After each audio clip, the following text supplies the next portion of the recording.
झूठा झूठे से कह रहा है सच बोलो।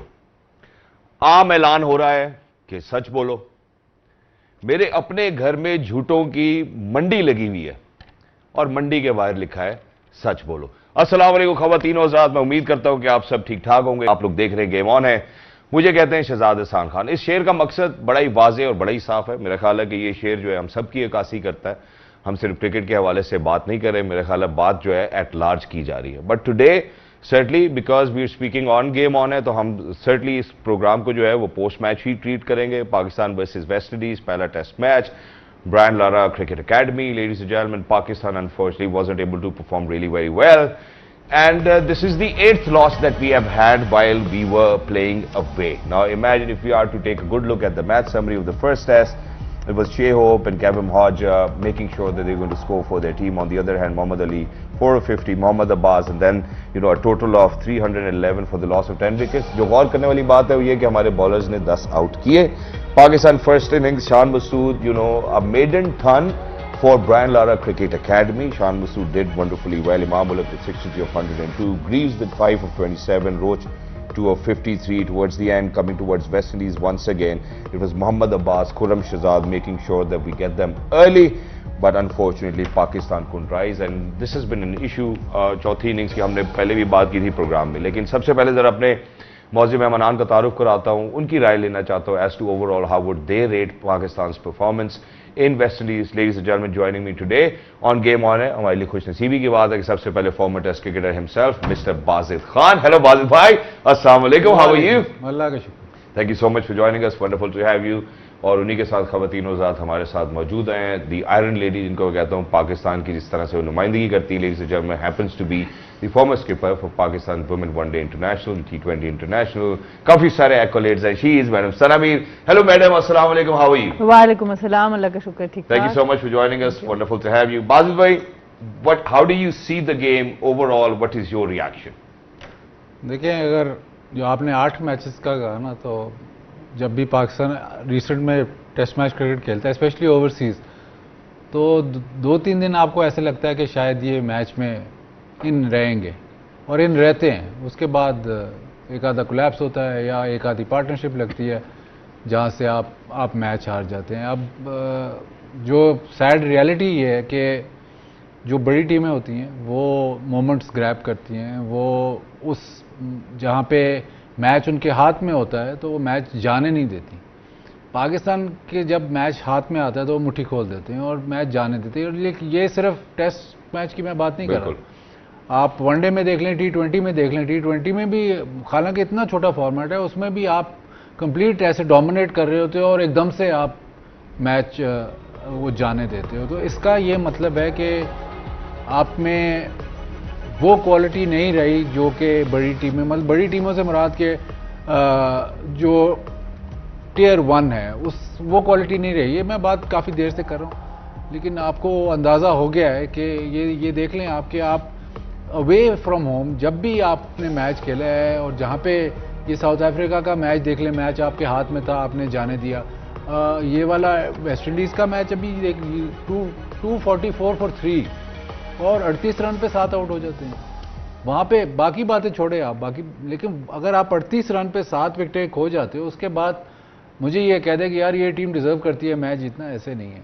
आप ऐसे नहीं हो सकता कि आप फिर कहें कि नहीं यार ये इनको जीतना चाहिए। तो प्रॉब्लम ये है कि आप 4 दिन की क्रिकेट हो या 40 ओवर की क्रिकेट हो या 100 ओवर की क्रिकेट हो, उसमें आप पैचेस में तो बहुत अच्छा खेलते हैं, लेकिन उसके बाद ऐसा खेलते हैं कि आप मैच जाने देते हैं। अब ये बड़ी हार्श सी बात हो जाएगी, लेकिन जब आप डेवलपिंग नेशंस को देखते हैं, जब आप ऐसी टीमों को देखते हैं जहाँ पे लैक ऑफ क्वालिटी है, उनमें ये जो थीम होती है ना, ये आपको नज़र आती है कि वो पूरे 40 ओवर या पूरे 100 ओवर या पूरे 4 दिन 5 दिन मुकाबला नहीं कर सकते। तो ये अब आपको बार बार नज़र आता है, ऐसे नहीं है ये मैं आज बात कर रहा हूँ, ये तो मैंने 2-3 साल पहले भी बात की थी कि आप टियर 2 में आ गए, लेकिन जो आपकी परफॉर्मेंसेज है वो बार बार आपको यही यकीन दिलानी करती हैं कि नहीं यार, अब तो लोग खुद ही कहना शुरू हो जाते हैं यार नहीं अभी कोलैप्स होगा, अभी आउट हो जाएंगे, अभी, और वैसे ही हो जाता है। Exactly, and that's the kind of conundrum that we are facing as Pakistani cricket fans. Let's move on to Madam Sana Mir over here. So Madam Sana Mir, एक जो डिस्कशन हमेशा रही, हमने पहले भी की थी कि यार हमें बॉलर्स जो हैं वो 20 विकेटें लेने वाले चाहिए, वो हमें मिल गए। But let's get started from the very beginning. जब हम टॉस की बात करते हैं, आपको लगता है कि advantage was on West Indies side? देखिए बिल्कुल एडवांटेज डेफिनेटली था। पिच जैसे जैसे टाइम गुजरता गया थोड़ा और मुश्किल होता गया पिच में खेलना, और दोनों कप्तानों का यही फैसला था कि अगर टॉस जीतते तो पहले बारी करते। पर अब बात वहां से आगे निकल चुकी है, हम टॉस जीत कर भी मैचेस हार रहे हैं। ऐसा नहीं है कि ये पहला टॉस हम हारे हैं और उस वजह से मैच का कोई बहुत ज़्यादा फैसला हो गया। और बाजिद भाई ने बड़ी अच्छी बात की कि हम मोमेंट्स ग्रैब नहीं कर रहे, और वो सिर्फ बैटिंग की हद तक नहीं है। बांग्लादेश जो हमसे 2 मैचेस जीता 26 for 6 से, वहां से उन्होंने कम बैक किया। यहाँ वेस्ट इंडीज में पहली बाजिद भाई ने बात कर दी जो 44 for 3 था, वहां से आपने 4 से 5 मेडन विकेट कंसेक्यूटिव ओवर्स करवा दिए जस्टिन ग्रीव से, जो कि मेरा नहीं ख्याल ये रिकॉर्ड टूटेगा। हर रिकॉर्ड टूटने के लिए बनता है, पर ये रिकॉर्ड तोड़ना बड़ा मुश्किल होगा। एक आपने वो बहुत बड़ा मोमेंट छोड़ा, और दूसरा फिर बॉलिंग पे आ जाए 93 for 7।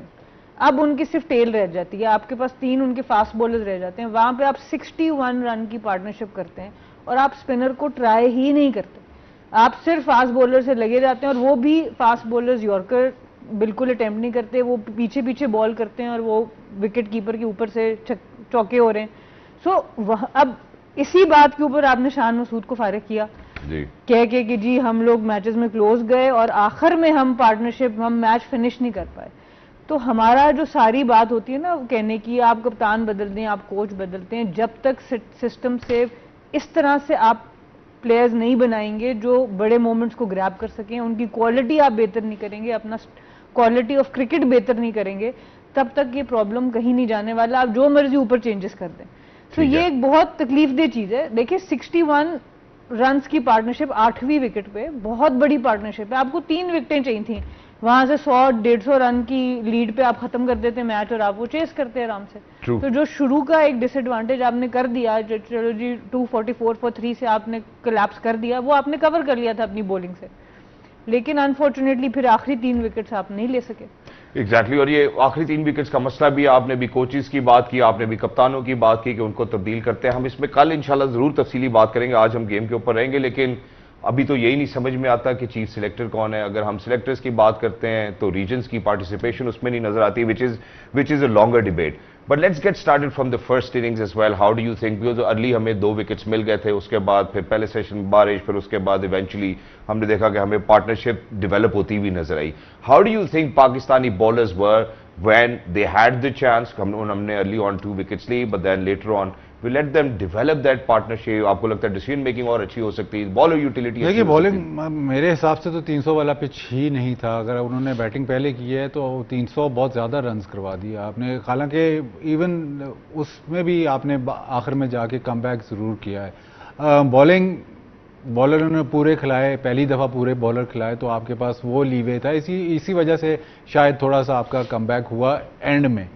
लेकिन बीच में अगर आप आमिर जमाल की बात करें, अगर आप वो जो सेशन जहाँ पे आप रन्स देना शुरू हो गए, जहाँ बॉल अच्छा खासा सीम कर रहा था, और जहाँ पे वेस्ट इंडीज़ के बॉलर्स कह रहे हैं कि हमने अब्बास को देखा और हमने आगे बॉल फेंका, तो जब अब्बास उधर आपको बॉलिंग कर रहा है और शायद बता भी रहा हो कि आगे बॉल करके देखो, तो आपने वो यूटिलाइज नहीं किया और रन ज़्यादा। उसके बाद जब आप 200, किस्मत थी आपकी, शान बहुत अच्छा खेला, 100 किया उसने, लेकिन वो भी उसने भी लक राइट की, काफ़ी रन थर्ड मैन पे हुए, काफ़ी एजेस लगी, वो सारा कुछ हुआ, लेकिन 100 होता है। बट जब आप ऐसी पोजीशन में आ गए 244 for 3, अगर आप 40, 50, 60 रन की लीड ले जाते हो, जो कि बहुत आराम से पॉसिबल था, तो आप मैच में आगे निकल जाते, फिर बहुत मुश्किल हो जाता वेस्ट इंडीज़ के लिए। बट मसला ये है, अब मतलब अगर इसमें थोड़ी सी डीप बात करें तो आप टेल से रन्स करवाते हैं। टेल से रन्स क्यों करवाते हैं? 2 ही वजूहत हैं कि एक तो आपके पास स्पिनर नहीं है, एक आपके पास पेस नहीं है, एक्सट्रीम पेस नहीं है। जब एक्सट्रीम पेस होगी तो आप रैप अप कर सकते हैं टेल। हमारे पास ये प्रॉब्लम चल रहा है क्योंकि हमारे पास ठीक है बॉलर्स, अब्बास है या मोहम्मद अली है या ये अच्छे बॉलर्स हैं, बट वो एक्सट्रीम पेस नहीं है जो टेल को रैप अप करेगी, क्योंकि टेल आपको उस तरह नहीं खेलेगी जैसे टॉप ऑर्डर खेल रहा है कि सामने खेलूंगा एज लगेगी। वो अब जैसे शमार जोसेफ ने रन्स किए, बड़े क्रूशियल रन्स थे, लेकिन वो चला के खेल रहा है, मार रहा है, तो उधर आपको ऐसा तेज बॉलर होना चाहिए, या एक लेग स्पिनर हो जहाँ जो बॉल दोनों तरफ टर्न करा सके, या वो स्पिनर तो उन्होंने लगाया नहीं, बट वो ऑप्शंस आपके पास नहीं है।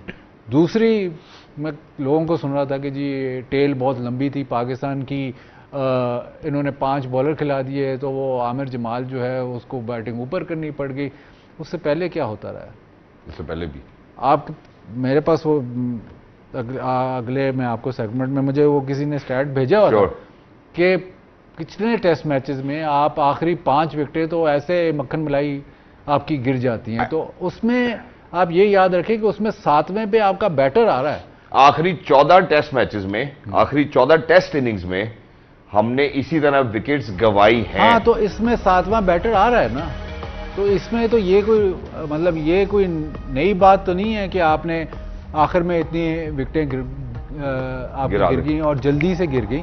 तो अगर आपकी टेल एक्सपोज होती है तो वो तो 7वां बैटर खिला के भी एक्सपोज हो रही है। अगर 6 बैटर हैं तो उससे कोई खास फर्क नहीं पड़ता। ये कहना कि जी बैटिंग एक बैटर शॉट थे, ये मैं इस बात को नहीं मानता। और आप उनका प्लेइंग 11 देख लो, उन्होंने बिल्कुल एग्जैक्टली द सेम प्लेइंग 11 ली। फर्क सिर्फ इतना था कि उनके जो ऑलराउंडर्स थे उनकी कंट्रीब्यूशन थी। ग्रेव्स ने 7 आउट कर दिए मैच में, शुमार जोसेफ ने पहले इनिंग में स्कोर किया, 20-25 पहली इनिंग में किया और 38 क्रूशल दूसरी इनिंग में।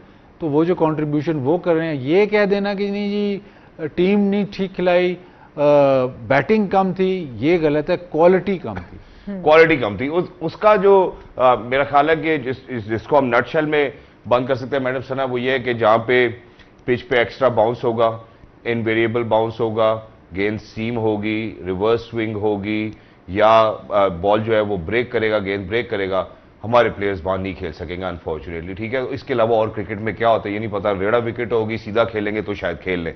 जो एक बहस हमेशा रही है, जो हमने बांग्लादेश विकेट क्या वो 800 जब इंग्लैंड 800 हो गया था, पिंडी आया था तो क्या हुआ? तो यही बात, मैं इसी बात को अब आगे लेके चलने लगा हूं कि जब हमने बांग्लादेश में बात की थी कि जी हम एक बॉलर शॉट खेल रहे हैं, तब हमें ये लगता था कि हमें पूरे बॉलर खिलाने चाहिए। अब जब बाबर आजम ने ये फैसला किया कि यार हम बॉलर पूरे खिलाते हैं, तो हमें लगता है कि अब हमारी बैटिंग का मसला है। So where do you think, वो कह रहे हैं कि क्वालिटी का मसला है, आपको भी यही लगता है कि it's the quality of the players? 100% आपकी क्वालिटी भी है और साथ एग्जीक्यूशन भी है। क्वालिटी आप ये नहीं कह सकते कि प्लेयर्स में है नहीं। आमिर जमाल ने, यही आमिर जमाल थे जिन्होंने ऑस्ट्रेलिया की बाउंसर ट्रैक्स पे और पेस ट्रैक्स पे जाके रन किए थे ना, उधर जाके उस इंटेंट से खेला था। तो आप प्लेयर्स एकदम से इंजरी से भी गायब होते हैं, बड़ा लंबा लंबा उनका ले ऑफ हो जाता है, वो भी एक चीज़ है जो आपने देखनी है, किस तरह से आपने उसको मैनेज करना है। तो क्वालिटी का फ़र्क ज़रूर है। आपके प्लेयर्स लिमिटेड भी हैं, जैसे बाजिद भाई ने बात की रिस्ट स्पिनर की, आपके पास वो भी एक वो भी इशू है कि वो भी आपके पास रिसोर्स कम है, हम सेलेक्ट नहीं कर रहे, या जो भी फिर स्पिनर को हम यूज़ नहीं कर रहे। कैप्टनसी में भी और चीज़ें बेहतर हो सकती थी, वो सारी चीज़ें हैं। लेकिन जब आप इतनी अनसर्टेनिटी ले आते हैं ना किसी टीम के अंदर, हर वक्त चेंजेस, तो बड़ा मुश्किल हो जाता है उन मोमेंट्स पे आके रिस्पॉन्सिबिलिटी लेना। उस मोमेंट्स पे बड़ी टीमों में प्लेयर्स हर कोई चाह रहा हो कि ये इस अपॉर्चुनिटी को मैं ग्रैब करूं, यहां पर थोड़ा डर पड़ जाता है कि मेरे पे बात ना आ जाए। तो अनफॉर्चुनेटली वो चीज दिख रही है कि जो बड़े मोमेंट्स हैं उनको कैप्चर नहीं किया जा रहा, उनको आप आगे बढ़ के कर नहीं रहे कि अच्छा ये, अब जैसे बाबर आजम की मैंने देखा बहुत क्रिटिसिज्म हो रहा था जी, सिंगल लेके दूसरी साइड पे चले गए। बिल्कुल वो बेहतर कर सकते थे, पर वो एक टर्निंग पॉइंट नहीं था कि उसी की वजह से आप मैच हार गए। पर ये जरूर नजर आया कि मजीद वो रिस्पॉन्सिबिलिटी ले सकते थे। तो ये छोटी छोटी चीजें होती हैं जिनको आप देखते हैं एक टीम के एटमॉस्फेयर में कि प्लेयर्स किस तरह से रिस्पॉन्ड कर रहे हैं, उनकी रिस्पॉन्सिबिलिटी वो कितनी ज्यादा लेना चाहते हैं, वो भी आपको एक जो है फुकदान नजर आता है वहां। आपने शुरू में जो क्या झूठ सच हमें जो सारा कुछ झूठा झूठे से कह रहा है सच बोलो, तो ये तो पीसीबी, ऑलमोस्ट पीसीबी की अब वो लाइन, क्योंकि आकिब भाई ने कह दिया है, तो आकिब भाई अगर कह रहे हैं तो ये पीसीबी के ही थ्रू आ रहा है ना कि जी अगर आप एक टेस्ट वेस्ट इंडीज में जीत जाएं, एक टेस्ट इंग्लैंड में जीत जाएं, तो हम खुश हैं। तो जो ये बाबर की बात कर रही हैं, या जो एलिमेंट है कि जी ठीक है हम अब उस जोगे नहीं, अगर मैं आप सना ये बैठ के बात करें तो ठीक है, हम तो मैच डिस्क्राइब कर रहे हैं या हम उसको एनालाइज कर रहे हैं। बट अगर आप बोर्ड की पॉलिसी, अगर आप ये बता रहे हैं कि नहीं बोर्ड सेटिस्फाइड है कि जी हम एक दो इनमें से 5 में से 2 टेस्ट मैच जीत जाएं तो हम बहुत खुश हैं, तो फिर जो आपको जो नज़र आया एंड में कि आप उसको ये भी आप डिस्क्राइब कर सकते हैं कि एंड में आपने हाथ खड़े कर दिए थे कि नहीं मैच हम हार गए हैं, हम अब कोई चांस नहीं है। हालांकि बड़े बड़े अजूबे होते हैं, ऐसे थोड़ी है कि मैच नहीं जीते जाते, बट वो मेंटालिटी अब सीप थ्रू कर रही है टीम में भी। पहले भी बिल्कुल ही हम रियलिटी बेस्ड बातें नहीं करते थे, पिछले जब शान मसूद कैप्टन थे या जब उस वक्त जब उनसे बात करो तो हम तो जी फाइनल खेलेंगे वर्ल्ड चेस चैंपियनशिप का, रियलिटी बेस्ड बात नहीं होती थी। अब भी रियलिटी बेस्ड बात थी। अब तो मतलब आपने कंसीड कर लिया है कि हम ऐसी टीम ही नहीं है कि हमारे से कोई उम्मीद की जाए। बेसिकली जैसे बॉलर ओवर करेक्शन करता है ना, टांग पे से वाइड चली गई तो ओवर करेक्ट करके फिर ऑफ से बाहर बॉल कर देता है। ये बस यही हो रहा है कि पहले आप सारे फाइनल खेल रहे हैं, ठीक है, और दूसरी उसके बाद आप टेस्ट चैंपियनशिप का मैच खेलने जा रहे हैं उस टीम के बाद जो सेकंड लास्ट और लास्ट में, मतलब ऐसा नहीं है कि आप नंबर 1 टेस्ट टीम से मैच खेलने जा रहे हैं, उसमें भी आप कह रहे हैं हम नहीं जीत सकते। चलो इंग्लैंड कंडीशंस में शायद आपको लगे कि एक टेस्ट जीतना भी बड़ी बात है, लेकिन वेस्ट इंडीज जाके, वेस्ट इंडीज की टीम भी कोई टेस्ट चैंपियनशिप के टेबल के टॉप पे नहीं है। अगर उनको भी आपने नहीं हराना, आपके अंदर वो भी नहीं है, तो फिर मतलब क्या कर रहे हैं हम लोग, मतलब तो फिर झूठ बोलना चाहिए कि सच, ये बताया ये तो आपका सवाल। और उसी दरवाजे के बाहर लिखा है कि सच बोलो, बताया ना, झूठ बोले कि सच उसी दरवाजे के बाहर लिखा है सच बोलो। मैं तो एक छोटे से वक्फे की जानिब बढ़ना चाहता हूँ। सर्टनली बाजिद भाई ने तो अपना टेक दे दिया है कि यार 5 बॉलर 4 बॉलर आप बीच में ऑलराउंडर्स को खिला लें, हमारे पास उस क्वालिटी के अब प्लेयर्स ही नहीं बचे। मैं बॉलिंग को फिर भी थोड़ा सा I have a soft corner, क्योंकि हमने जब पहले बात की उन्होंने कहा यार हम 20 विकेट्स ही ले सकते हैं, हमने उनको 20 विकेट्स लेते हुए देखा, हम आके उस पर तफसील से जरूर बात करते हैं। लेकिन देखिए जितने भी जो देखने वाले उनमें से कोई भी अंधा नहीं, और मैं तो हमारे दरवाजे के बाहर नहीं लिखा सच बोलो, हम खुद बोल रहे हैं सच। बात यह कि आप 9वें नंबर पे टेस्ट चैंपियनशिप साइकिल के 2025-27, उसके बाद अवे 8 टेस्ट मैचेस आप जो है वो हार चुके हैं, उसके बाद 14 टेस्ट इनिंग्स के अंदर आपकी 5 से ज्यादा विकेटें 30, 40, 50 रन के ऊपर गिरी हैं। तो आप खुद फैसला करें कि आपने एक दूसरे से सच बोलना है या नहीं, या आप खुद एक दूसरे को बोल रहे हैं कि सच बोलो। I am going out for a short break, don't go anywhere, because when we come back let's speak about bowling too as well. I think they have done wonderfully well, let's see what the experts have to say. Game on है। Break पे जाने से पहले जैसा मैंने आपसे तस्करा किया कि हमारे जो एक्सपर्ट्स हैं उन्होंने ये कहा था कि यार Pakistan needs to take all 20 wickets, and Pakistan did that. I think अगर हम बॉलिंग डिपार्टमेंट की स्पेसिफिकली प्रिसाइजली बात करें तो ऐसा लगता है that they did well, but जहां पे टेल की हमने बात की उन्होंने कहा एक्सप्रेस पेस नहीं थी, रिस्ट स्पिनर नहीं था, we missed a leg spinner too as well. So मैं जरा पाकिस्तान की बॉलिंग के ऊपर प्रिसाइजली बात करना चाहता हूँ। Madam Sana, coming towards you, maybe Mohammad Abbas, maybe Khurram Shahzad, maybe Mohammad Ali, I think they did a phenomenal job. Absolutely, I think they bowled their heart out. Mohammad Abbas खास तौर पर आई थिंक बहुत ही आउटस्टैंडिंग प्लेयर नजर आए हैं, और मुझे लगता है बहुत अंडररेटेड भी जरूर हैं। जिस तरह से इन्होंने नए बॉल का इस्तेमाल किया, पुराने बॉल का इस्तेमाल किया, और मोहम्मद अली भी जिस तरह से उन्होंने जिम्मेदारी ली और जान से बॉल करते रहे, पता चल रहा था बॉलर्स की जानिब से कि बहुत ज़्यादा वो इस मैच को जीतना चाह रहे हैं। खुरम शहजाद की भी लाइन और लेंथ अच्छी नजर आई। सिर्फ एंड के जो सेकंड इनिंग्स का जो एंड था उसमें थोड़ा सा हम देखा कि हम यॉर्कर्स का इस्तेमाल बेहतर कर सकते थे, बट ओवरऑल नए बॉल को इस्तेमाल देखें, काफ़ी जान से बॉल करते, लाइन और लेंथ बहुत अच्छी थी। खासतौर पे मोहम्मद अब्बास की अगर बात करें तो उन्होंने बहुत ही आउटस्टैंडिंग बॉलिंग की, और मेरा ख्याल पहला ही टेस्ट है जिसमें 40 की 40 विकेट फास्ट बॉलर्स ने लिए हैं। तो ये भी साबित करता है कि जान तो बहुत मारी गई है, फील्डिंग भी इतनी ख़राब नहीं थी हमारी। कुछ कैचेस, बाबर का वो कवर वाला कैच बड़ा अच्छा था, ओवरऑल सपोर्ट भी रही।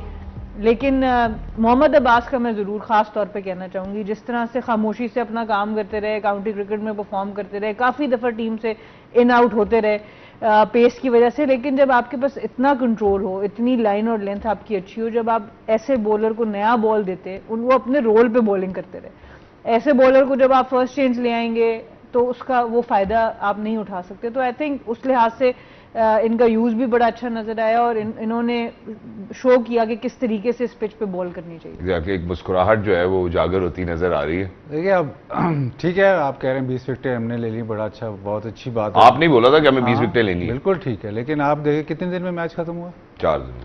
बारिश कितनी हुई? थोड़ी सी हुई बारिश। बारिश तो बस ऐसी थी कि आई और चली गई। आई और चली गई, एक सेशन पूरा गया ना। जी। तो 3.5 दिन में मैच खत्म हो गया है। तो आप पिच की कंडीशन देखें तो उस पर 20 विकेट तो उन्होंने भी ली, बिल्कुल आपने भी ली। पिच आप काफ़ी हेल्पफुल थी। आप ठीक है भी आप 20 आउट कर लिए सारा कुछ, बैटिंग के लिए इतना आसान पिच नहीं था। इधर अगर शान मसूद 100 करता है तो वो मुझे लगता है कि ज़्यादा बड़ी अचीवमेंट है बनिस्बत के अगर कोई 3 आउट करता है, क्योंकि हमें पता था कि इन्होंने या तो ऐसा बिल्कुल बैटिंग ट्रैक बनाना या ऐसा पिच जो अनइवन रहे, और वही अनइवन पिच था। तो आप ये कह देना कि यार हमारी बॉलिंग ठीक हो गई है, 20 आउट कर लिए, उसमें पिच का बहुत बड़ा हाथ था। ऐसे नहीं था कि आप असिस्ट कर रही थी, बहुत असिस्ट करी थी। प्लस अगर आप और डीपली जाएं तो पहली इनिंग में आप देते हैं 29 एक्स्ट्रास और उसमें 10 नो बॉलें हैं और लो स्कोरिंग मैच हो गया एंड में। और दूसरी इनिंग में आप देते हैं 23 एक्स्ट्रास, उसमें 8 नो बॉल हैं। तो कुल मिला के आपने 50 से ऊपर एक्स्ट्रास हैं, फिर भी 40 शॉट थे हम। 52 एक्स्ट्रास हैं आपके कुल बिल्कुल मिला के। चलो लेग बाइज वगैरह इसमें शामिल होंगे, लेकिन 18 जो नो बॉलें हैं वो आपको चुभ रही हैं। जो आपने 80 रन जो एक्स्ट्रा 88 रन करवा दिए आखिरी 3 विकेटों पे, वो चुभ रही हैं। जो आपने पहले दिन सिर्फ 3 आउट किए जहाँ पे बॉल अच्छा खासा सीम कर रहा था। ठीक है, मैं बैटिंग को ऑब्जर्व नहीं कर रहा, लेकिन मैं ये कह रहा हूँ कि आपकी बॉलिंग अच्छी थी।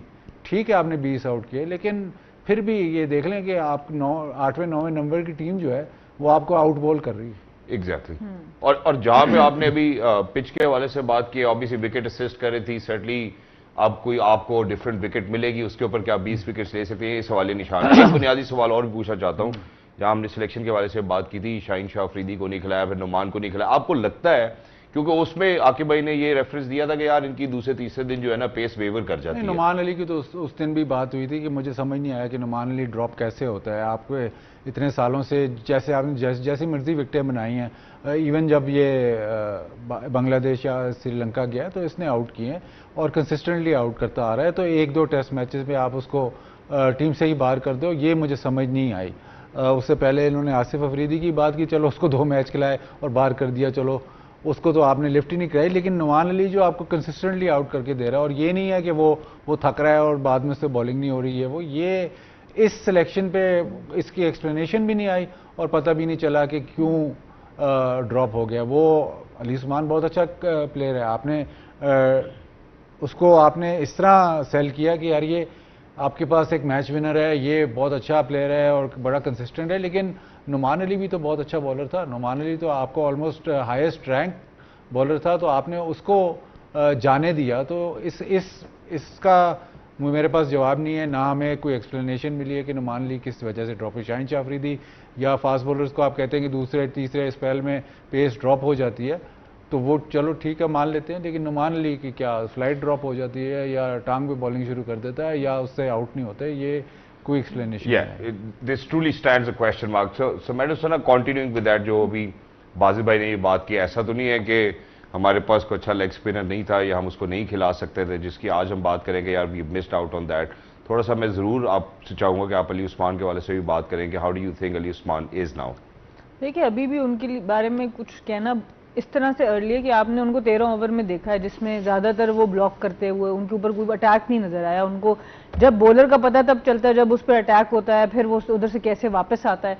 तो उन्होंने उसको कंजर्वेटिव तौर पे खेला और उसके बाद सेकंड इनिंग्स में आपने बारी नहीं कराई। लेकिन एक इम्पॉर्टेंट बात जो यहाँ पर आपको करनी पड़ेगी कि टेस्ट क्रिकेट के अंदर जब आप एक स्पेशलिस्ट बॉलर को रिप्लेस करते हैं तो आपको पूरे पैकेज को भी देखना पड़ता है। वेरिएशंस कितनी है उसके पास टेस्ट क्रिकेट के अंदर, as a bowler flight, faster one, bat के दोनों एजेस को वो टारगेट कर भी सकता है कि नहीं कर सकता, और साथ साथ बैटिंग का एक बड़ा एस्पेक्ट है। साजिद खान आपके पास है, नुमान को तो चलो आपने ड्रॉप ही कर दिया ना, वो तो स्क्वाड में नहीं है।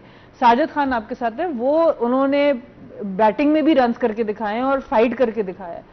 तो यहाँ पर आपको वो भी कमी महसूस हुई कि बिल्कुल ही बैटिंग में भी उनकी ऐसा कोई कंट्रीब्यूशन नजर नहीं आई। तो मैं ये नहीं कह रही कि उनका रोल हमने शिफ्ट कर देना है, लेकिन जब आप एक ही स्पिनर खिला रहे हैं पूरे 11 के अंदर, तो आपने ये चीजें भी साथ साथ देखनी है कि क्या हम उसकी स्पिन इतनी आउटस्टैंडिंग है दूसरे बॉलर से कि अगर बैटिंग का एज दूसरे को ज्यादा है तो उसको आप वो कवर कर लेंगे कि नहीं कर लेंगे। जब अगर आप एक जैसे बॉलर हैं तो फिर जिसको बैटिंग का एज है आपको उसको देखना पड़ेगा टेस्ट क्रिकेट के अंदर, क्योंकि एक पार्टनरशिप का फर्क था वेस्ट इंडीज की जीत में और हमारी हार में।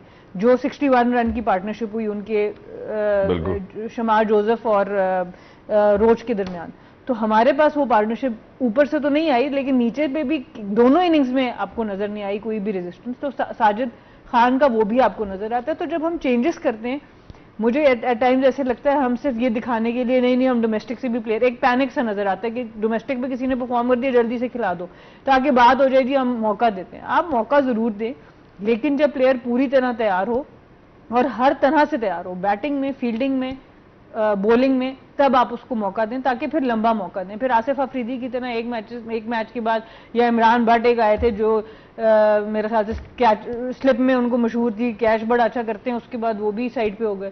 तो ये चीजें फिर मिस लगती हैं आपके सिस्टम की कि भाई किस तरीके से एक प्लेयर आता है, एक दो मैच खेलता है और गायब हो जाता है। और मेरा ख्याल है कि यहाँ से डिसीजन मेकिंग के ऊपर भी काफी सारे असरात जरूर आते होंगे। अगर हम डिसीजन मेकिंग के हवाले से बात करते हैं, ठीक है आप इसका इनकार जरूर कर रहे हैं या आप मनफी में सर हिला रहे हैं? मैं मनफी में सर इस तरह हिला रहा हूँ कि जो आपकी जो टीम होती है ना, जो पाकिस्तान टीम बनती है, वो आपके सिस्टम की अक्कासी करता है। ये नहीं है कि कहीं और से वो बन के आती है, कहीं इंपोर्ट वो इधर है। वो जब फीफा का प्रोग्राम हो रहा था तो वो रेहानुल हक एक बार बात करता है डायस्पोरा, वो मैंने फिर वर्ड रिसर्च किया था कि डायस्पोरा क्या होता है। पाकिस्तान में वो आलम नहीं है कि आप डायस्पोरा लाके तो पाकिस्तान क्रिकेट टीम में खिलाओ। तो आपके जो आप लग रहे हैं वैसे ये करना शायद हो जाए, हो यही करना पड़े, लेकिन सिस्टम की अक्कासी करता है। तो इससे मैं आपको सिर्फ ये जोड़ रहा हूं कि जब पाकिस्तान मैच से बहुत दूर होता है ना, तो तब सबसे अच्छी क्रिकेट खेलता है। जब थोड़ा सा प्रेशर आता है कि नहीं यार मैच थोड़ा करीब आ गया, तब कोलैप्स होता है। तो ये आपकी सिस्टम की ये अक्कासी कर रहा है कि जो आपने सिस्टम लगाया हुआ है, जो भी है, जैसा भी है, उसमें एक तो अकाउंटेबिलिटी नहीं है ऑन परफॉर्मेंसेस, दूसरा कोई ये नहीं है कि जी हम टूर्नामेंट जीतें। टूर्नामेंट जीतने हारने से प्लेयर्स को कोई फ़र्क नहीं पड़ रहा। और जिस तरह आपने रीजन की बात की या डिवीजन की बात, डिवीजन तो है नहीं, रीजन्स की बात की, उनको कोई फ़र्क नहीं पड़ रहा क्योंकि एवरीथिंग इज़ सेंट्रली कंट्रोल्ड। तो आप अगर जीते हारें उससे कोई फ़र्क नहीं पड़ता। अगर मेरी रिलेशनशिप शहजाद के साथ अच्छी है तो मैं निकल जाऊंगा। तो ये सारा कुछ जो है अब आपकी टीम में वाज़े तौर पे नज़र आ रहा है कि हर दफ़ा ऐसे ही होता है कि जैसे ही लगता है कि यार अब मैच आपके हाथ में आ गया तो आप हाथ से छोड़ जाते हो। मैं आपको मिसाल दूं, साउथ अफ्रीका के खिलाफ जब दूसरा टेस्ट, पहला टेस्ट मैच नहीं, पहला टेस्ट मैच तो ऐसे वो विकेट ऐसा था कि ख़त्म हो गया, उसमें भी आपने 30-40 रन रबाडा से किससे करवा दिए थे एंड में जी। दूसरा टेस्ट मैच जब हुआ तो साउथ अफ्रीका ने बहुत ज्यादा रन कर दिए और मेरे ख्याल शायद आपको फॉलो ऑन हो गया था। 10 विकेट से जब फॉलो ऑन हो गया उसके बाद कोई प्रेशर नहीं था ना, अब तो फॉलो ऑन हो गया, मैच निकल गया। उसके बाद आपने ऐसे बैटिंग की कि यार ये तो भाई ये तो आउट ही नहीं होंगे, और ऐसे लगा कि ये तो भाई पूरा ही निकाल जाएंगे मैच। और जब वो सिचुएशन ऐसे आई कि शायद चांस बन गया है कि हम मैच निकाल जाएं, शायद ड्रॉ की तरफ चला जाए, फिर आप कोलैप्स। तो मसला जो अक्कासी में ये कर रहा हूं कि आपने सिस्टम ऐसे बनाया हुआ है कि अगर एक टीम चैंपियन होती है या एक टीम जीत की तरफ जा रही होती है तो उससे कोई फर्क नहीं पड़ता। इधर आ जाता है कोच कहता है नहीं जी हम तो प्लेयर डेवलपमेंट कर रहे हैं, तो हारे हुए लश्कर में जी प्लेयर डेवलपमेंट हो रही है। जो टीम हारती है वो प्लेयर डेवलपमेंट में चली जाती है, जो टीम चैंपियन हो जाएगी, हम चैंपियन हो गए। लेकिन एंड ऑफ द डे अगर इस्लामाबाद की टीम चैंपियन होती है या हारती है तो इस्लामाबाद का बंदा उनको कुछ नहीं कह सकता क्योंकि सारा कंट्रोल सेंट्रल है। तो अक्कासी जो है वो यही है कि आपने जो कंपटीशन इधर जो डोमेस्टिक कंपटीशन बनाया हुआ है उसमें आपने ये कह दिया कि नहीं जी जीत हार की कोई बात नहीं है, जो 35 साल से ऊपर लड़का है उसको नहीं खिलाना, जो अंडर 23 है उसको लड़के को खिला दो। और फिर हम खिला भी लेते हैं, खिलाओ, जरूर खिलाओ, कि उनको खिलाओ ताकि जरा ऐसे माहौल बने, लेकिन कंपेटिटिव नहीं, क्योंकि आपने जो बेस्ट 11 है वो नहीं खिलानी। जब बेस्ट 11 नहीं खिलानी, कंपेटिटिव नहीं, जब आपने ये नहीं देखना कि मैंने चैंपियनशिप कैसे जीतनी है, तो फिर आप जब पाकिस्तान टीम में आप कब देखोगे कि हमने मैच कैसे जीतना है? जब आप मैच से दूर हैं, परफॉर्मेंस अच्छी। और जब आप खुद कह रहे हैं कि जी एक यहाँ पे जीत जाए और एक वहां पे जीत जाए तो फिर मेरे ख्याल है वैसे भी बर्डन ऑफ हो जाता है। आपने बात बड़ी खूबसूरत की है बाजिद भाई, मैं मैडम सना की तरफ इसी को लिंक करता हूँ। शान मसूद ने कहीं अपनी कप्तानी के अंदर ये अंदिया हमें जरूर दिया था कि यार शायद मेरे हाथों में चीजें उस तरह से नहीं है जैसे कि होनी चाहिए थी। बाबर आजम के ऊपर भी किसी ने जबरदस्ती तो नहीं की होगी कप्तान बनने से पहले, अगर वो अपनी पसंद के 11 लड़के नहीं खिला सकता? देखिए वही जब उन्होंने ये बात की तो उसके बाद फिर उनके पास कप्तानी रही नहीं। अनफॉर्चुनेटली ये सच बोलने के बाद वो झूठ सच के शेर सुना रहे थे ना, उसका नतीजा भुगतना पड़ता है फिर प्लेयर्स को। झूठों की मंडी लगी है तो आंगन में और बाहर लिखा है सच बोलो। देखिए बाबर ने जिस वक्त हम लिमिटेड फॉर्मेट में सेमीफाइनल्स और फाइनल्स खेल रहे थे, उस वक्त बाबर ने अपने आप को शो किया और आई थिंक उस वक्त उनको एक अथॉरिटी मिली भी थी कि आप जाएं और अपनी टीम खिलाएं। और वहां पे अक्सर एट टाइम्स जहां पे हम कह रहे होते थे कि यार जरा ऐसी टीम आ गई है, जिम्बाब्वे आ गई है, जिम्बाब्वे भी खैर अब बहुत अच्छी हो गई है, या कोई और टीम आ गई है इसमें एक दो चेंजेस कर दो, वो फ्लेक्सिबिलिटी नजर नहीं आई थी वहां पर। तो अब देखना होगा कि बाबर अब कप्तानी कैसे, अभी तो एक ही टेस्ट मैच हुआ है, अभी सैंपल साइज बहुत कम है कि क्या अभी भी वो उस अथॉरिटी से आएंगे। बाजिद भाई बार बार बात करें अकाउंटेबिलिटी की, अकाउंटेबिलिटी और कंट्रोल जो है वो म्यूचुअली एक्सक्लूसिव है। अगर आप कंट्रोल नहीं छोड़ेंगे तो आप अकाउंटेबिलिटी नहीं कर सकते। जब आप कप्तान को और कोच को फुल अथॉरिटी देंगे नहीं, फुल कंट्रोल देंगे नहीं कि भाई तुम लोग सिलेक्ट करो, तुम लोग चलाओ टीम और फिर टूर के बाद मैं तुमसे पूछूंगा। ये मेरे साथ बुशरा एतजाज ने किया था बाय द वे। हम शुरू में मिलजुल के बना रहे थे टीम, नई चीजें चल रही थी, मुझे नहीं समझ आई थी, तो मैं उनके पास गई, उन्होंने कहा ठीक है अब तुम भी सिलेक्शन में इन्वॉल्व होगी कोच के साथ और सिलेक्टर के साथ, और अब मैं तुमसे रिजल्ट पूछूंगी और अगर नहीं होगा तो फिर you will face the consequences. और फिर दैट वाज द टाइम जब मेरी अकाउंटेबिलिटी भी शुरू हुई प्रॉपर, क्योंकि मेरे पास कंट्रोल उन्होंने दिया। सो जब तक आप कंट्रोल देंगे ही नहीं, फिर जब आपने दो अपने मर्जी के लोग खिला दिए, दो सिलेक्टर ने मर्जी के खिला दिए, दो कहीं और से आ गए, तो फिर आप कप्तान को क्या कसूरवार ठहराएंगे? एग्जैक्टली और ये जो आपने बात की, मैं सिर्फ आपसे ये पूछना चाह रहा हूँ, आपको लगा कि शायद बाबर आजम ने अपनी पसंद के लड़के नहीं खिलाए जो वो खिलाना चाहते थे टीम में? आपको ये लगा, फील आई आपको? नहीं देखिए, जो अवेलेबल रिसोर्सेज हैं वो तो मुझे लग रहा है कि उन्होंने खिला दिए हैं। नुमान साजिद, ये वो नुमान साजिद तो स्क्वाड में ही नहीं है साजिद ना। अब एक ये भी बात हो चुकी है कि जी 15 या 16 जो है वो सिलेक्टर्स बनाएंगे और उसके बाद कप्तान का काम शुरू होगा।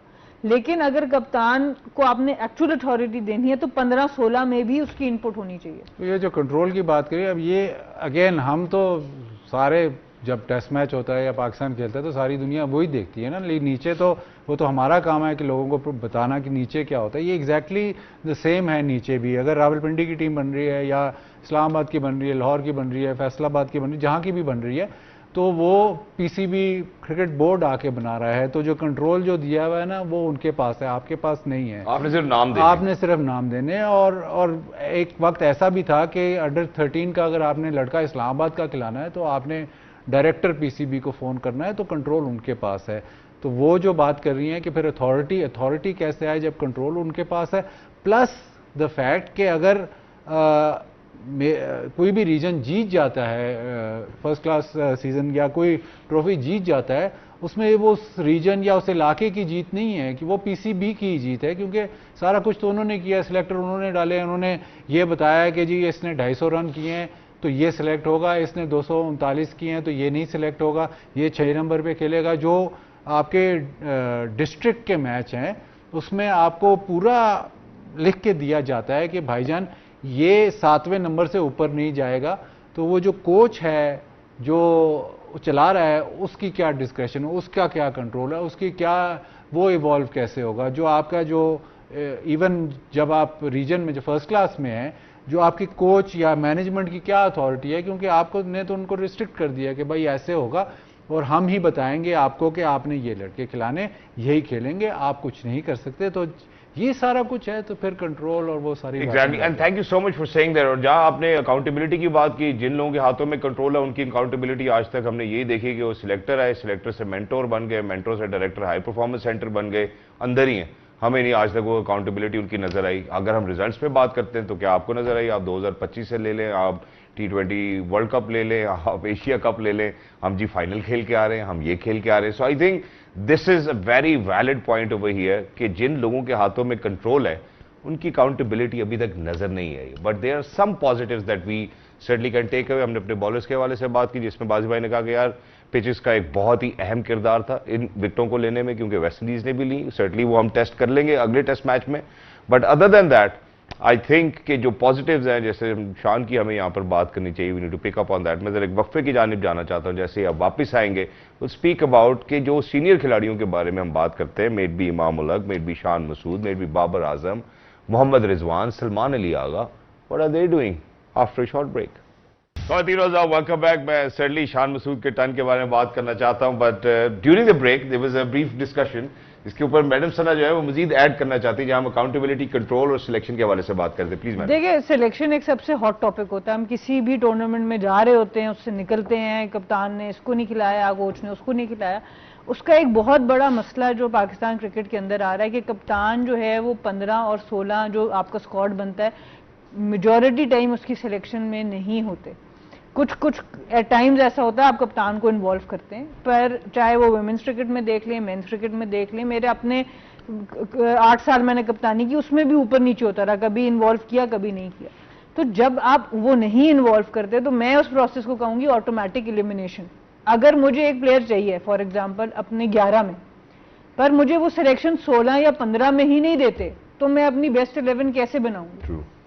सो ये प्रॉब्लम बहुत ज्यादा आती है. अगर आप जैसे बाबर की बात करें, फिर आप ये कहेंगे कि मैं कप्तान रहती हूँ, ठीक है, आप जो दे दिए ये चलाती हूँ. देखिए, आपको फिर एट टाइम्स बैटल्स फाइट करनी पड़ती हैं. आप हर चीज के ऊपर ये नहीं थ्रो कर सकते जी मैंने कप्तानी नहीं करनी. आपके मुल्क की कप्तानी है, आप प्राइड फील करते हैं, आप कहते चलो मैं इन प्लेयर से लड़ा के देखता हूँ. तो कप्तान भी डिफरेंट फेजेस में जाते हैं, पर आइडियली ये होना चाहिए कि आपके कप्तान को 15 से 16 का स्क्वाड में भी प्रॉपर उसकी एक से होनी चाहिए. अब आप जैसे बात करें कि बाबर ने क्या वो एक्सरसाइज किया कि नहीं किया, ये ग्रे एरिया इसलिए क्योंकि ये पॉलिसी इन राइटिंग नहीं है हमारे पास.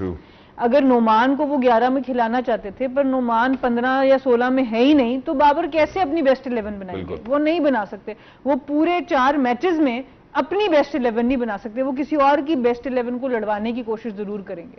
और ये खाली बाबर के लिए नहीं, ये सारे कप्तानों के लिए बात है. आप चाहे वुमेन्स टीम उठा लें, आप मेंस टीम उठा लें, जब तक आप इस तरह से, हम कहते हैं ना, 1 पेज पे आना, 1 पेज पे आना. अब जैसे चैंपियंस ट्रॉफी में एक टीम अनाउंस हुई, वहां पर लगता था कि कप्तान की से है, रिजवान ने, खुशदिल आए, फहीम आए, नजर आता था उनका एक ट्रस्ट लेवल उसके ऊपर है.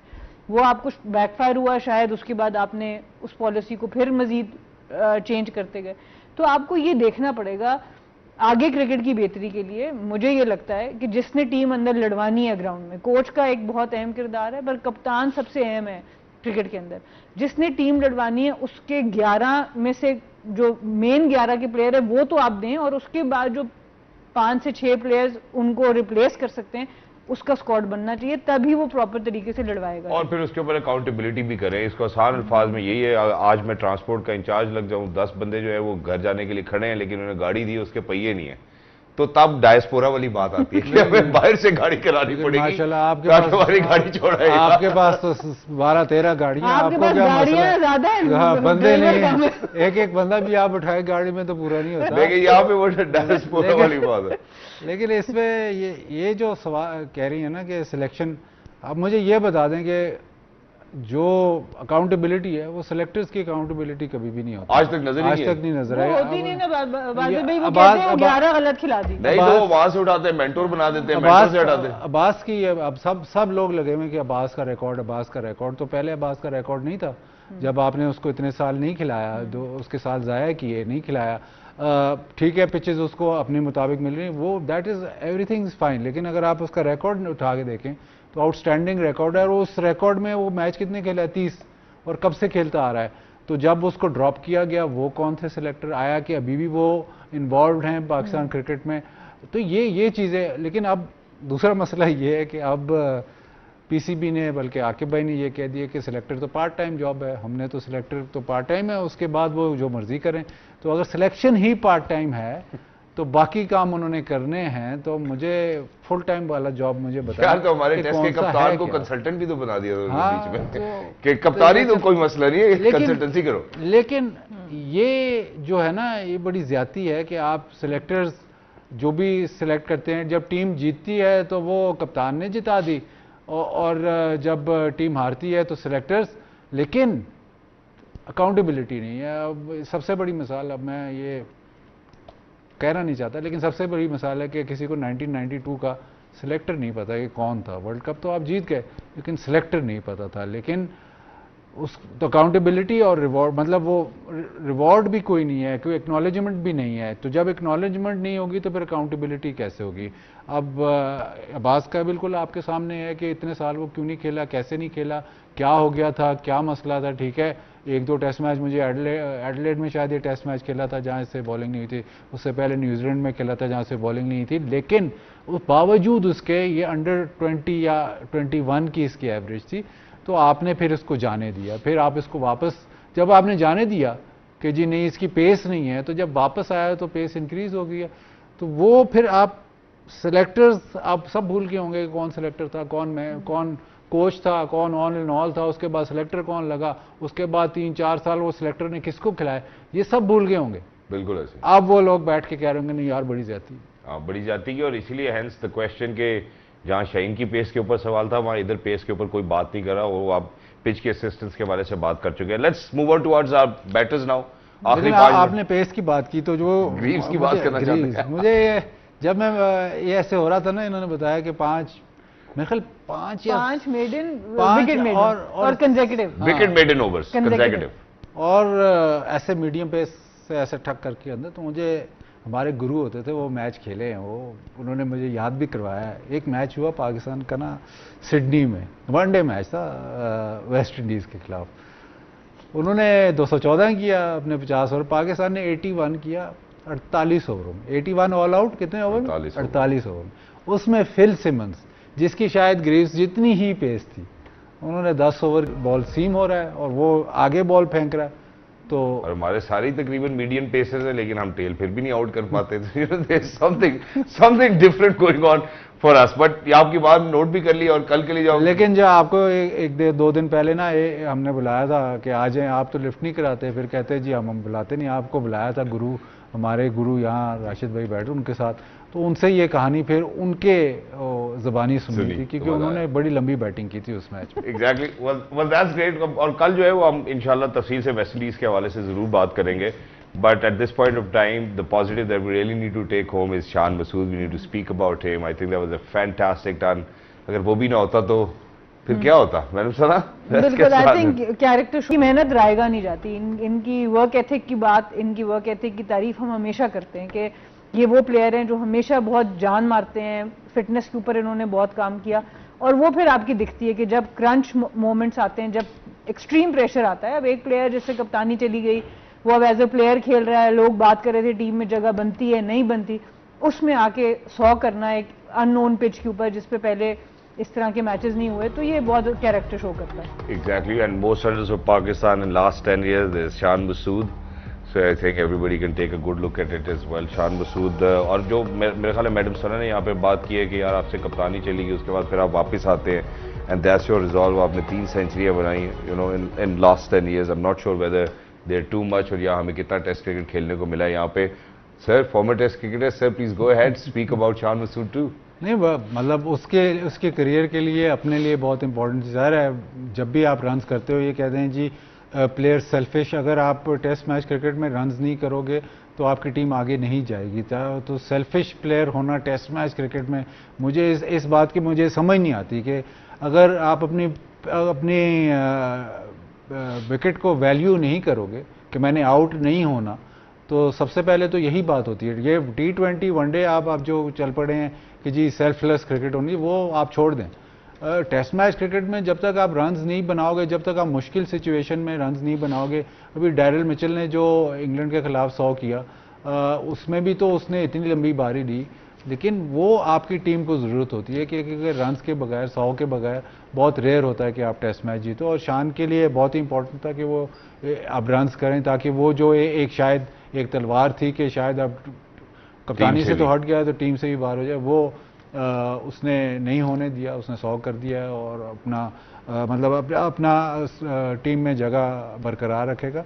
प्लस अगर आप इस टेस्ट मैच को देखें तो जो बहुत ही जो लेज़ी नहीं, लेकिन इसमें सच्चाई भी है, वो ये है कि अगर आप फर्स्ट क्लास क्रिकेट, लंबी फर्स्ट क्लास क्रिकेट नहीं खेलते तो आप सक्सेसफुल होना आपका कम होता है। तो जो 2 सबसे ज़्यादा जिन प्लेयर्स ने फर्स्ट क्लास क्रिकेट खेली है इस 11 में जो थे, उन 2 ने सबसे ज़्यादा परफॉर्म किया, एक शान और अब्बास। तो इसमें ये कह देना कि जी ये फर्स्ट क्लास क्रिकेट नहीं खेलते या फर्स्ट क्लास क्रिकेट कम खेल के ये परफॉर्म करते रहे, वो ज़रा मुश्किल है। इस टेस्ट मैच में आपको ये ज़रूर दिखाया कि यार मुश्किल कंडीशन, जैसी भी कंडीशंस थी उसमें सबसे ज़्यादा जो परफॉर्मेंस थी वो आपके most experienced first class players. And it certainly emits all from the grassroots, ladies and gentlemen। और उसके ऊपर मेरे ख्याल है मजीद बात बनती है, हमारे पास वक्त कम है। कल हम आके इंशाल्लाह try to speak about Imam Ulaq Mohammad Rizwan, we'll speak about Azan Abbas as well, not just at Fazbi Kal। हम चाहेंगे कि you know that you take a moment and speak about